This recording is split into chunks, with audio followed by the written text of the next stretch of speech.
Komisi Perlindungan Anak Indonesia merekomendasikan agar kasus dugaan perundungan yang terjadi di SMP Negeri 19 Kota Tangerang Selatan dilanjutkan ke jalur hukum.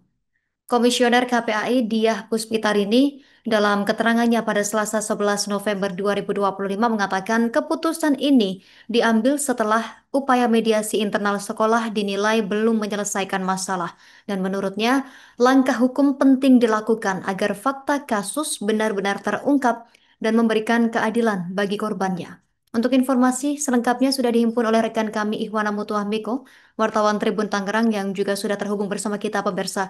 Rekan Ihwana Mutuamiko, silakan informasi dari Anda. Selamat sore rekan Justina. Saya Iwana Mutuamiko melaporkan langsung terkait kasus dugaan perundungan yang terjadi di SMP Negeri 19 Kota Tangerang Selatan yang hingga kini belum juga tuntas. Komisi Perlindungan Anak Indonesia atau KPAI merekomendasikan agar kasus ini dilanjutkan ke jalur hukum setelah mediasi internal di sekolah dinilai belum menyelesaikan masalah. Peristiwa terjadi Senin 20 Oktober 2025 saat dia istirahat di dalam kelas. Seorang siswa berinisial MH mengalami tindak kekerasan dari teman sebangkunya yang berinisial RI yang diduga menjedotkan kepala korban ke kursi besi hingga mengalami luka di bagian mata. Pihak sekolah sempat memediasi kedua orang tua, namun keluarga korban melaporkan kembali adanya keluhan lanjutan beberapa hari setelahnya. Komisioner KPAI Diah Puspitarini menegaskan bahwa langkah hukum penting diambil agar kasus ini benar-benar terbuka dan memberikan keadilan bagi korban. KPAI menilai kasus ini perlu menjadi peringatan bagi semua pihak bullying di kalangan pelajar yang kini semakin kompleks, terutama dengan pengaruh media sosial. KPAI juga menekankan pentingnya pendampingan psikologis bagi korban maupun pelaku agar proses hukum berjalan berimbang dan edukatif sesuai dengan Undang-Undang Perlindungan Anak. Demikian laporan saya, Ivana Mutuamiko dari Tribun Tangerang, kembali ke studio. Terima kasih. Kecolongan apa tidak, bullying itu ada di mana-mana, Mas. Bullying ada di mana-mana dan kita semua sepakat bahwa jangan sampai ada bullying, ya. Maka kalau ada bullying, ayo segera diselesaikan. Kalau bisa diselesaikan di sekolah, diselesaikan di sekolah. Kalau tidak bisa, ya di cara yang lain. Itu tergantung dari kepolisian kan menentukan. Tetapi kalau ada bullying, ya ada. Kami mengakui ada bullying dan ada apakah terjadi misalnya ada luka-luka kan ada.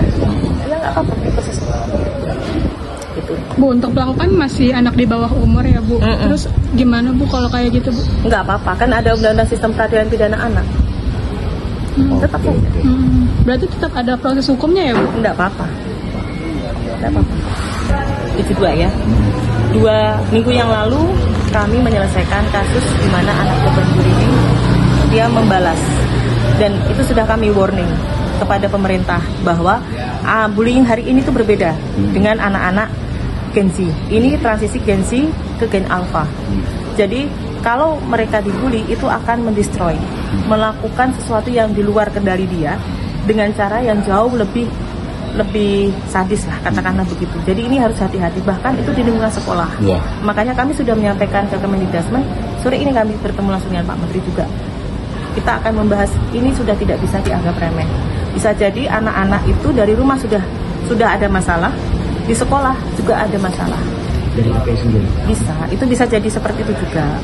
Tetapi bahwa kasus anak bullying itu tidak berdiri sendiri.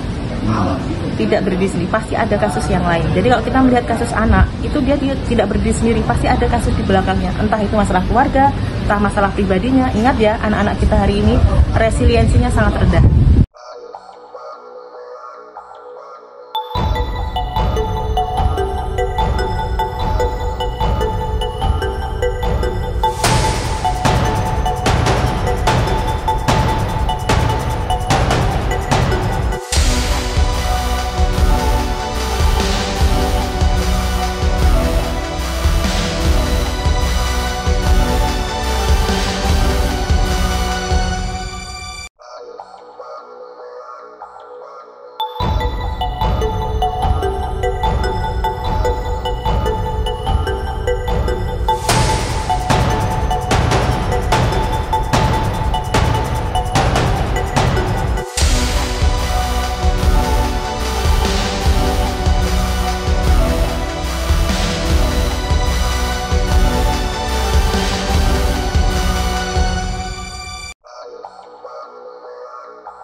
Download Tribun X sekarang.